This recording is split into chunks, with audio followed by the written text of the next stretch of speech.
À Libreville, le ministère des Ressources hydrauliques, par l'entremise du PIEPAL, s'active à renouveler les conduites de la distribution d'eau destinée aux ménages du Grand Libreville. Une opération ralentie par les actes de vandalisme perpétrés sur les travaux déjà exécutés. C'est le triste constat fait par le coordonnateur du PIEPAL lors de sa dernière visite de terrain. Patricia Lidimouélé, Bertin Osaga. L'approvisionnement en eau potable dans tous les foyers, l'objectif que s'assigne l'équipe de coordination du programme intégré pour l'alimentation en eau potable et l'assainissement de Libreville qui s'acquiert de l'avancement des travaux de finition après 37 mois d'intenses activités réalisées par la société adjudicataire Sino-Hydro. On effectue une descente de terrain au PK5, derrière le tribunal, l'ENES et à Cournam, plus précisément à Rouget. Le coordonnateur du projet a voulu se rendre compte des travaux d'extension, mais aussi du retour de l'eau potable dans les ménages restés longtemps sans une goutte d'eau. Mais le constat est amer en raison des actes d'incivisme perpétrés sur les chantiers. On est à la phase terminale. La phase terminale consiste à faire les reprises de branchement sur les nouvelles conduites déjà posées dans le cadre du projet.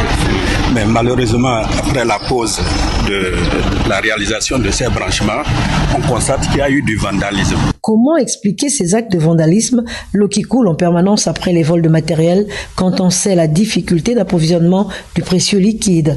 Une interrogation qui vaut son pesant d'or. Il s'agit d'une vanette qui alimente la nourrice et surtout la nourrice qui est en inox.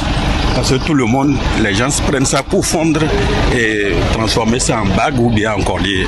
Des actes commis qui impactent négativement le travail exécuté. Les conséquences de ce vandalisme, c'est qu'il y a les travaux qui sont ralentis parce que la zone de l'ENES et derrière le tribunal sont abandonnés. Tant qu'on n'a pas de solution, on ne peut pas évoluer. Mais par contre, les planches où il y a moins de vols, les travaux sont en train d'être exécutés normalement. Fini donc les longs parcours à la recherche de l'or bleu. Nous sommes satisfaits parce que l'eau arrive pratiquement chez tout le monde.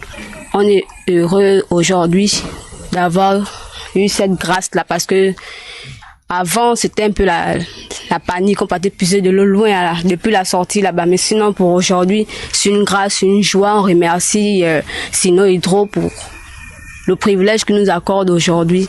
Plus de stress hydrique, les travaux vont s'achever d'ici la fin du mois en cours, comme énoncé, ceci pour soulager les populations du Grand Libreville.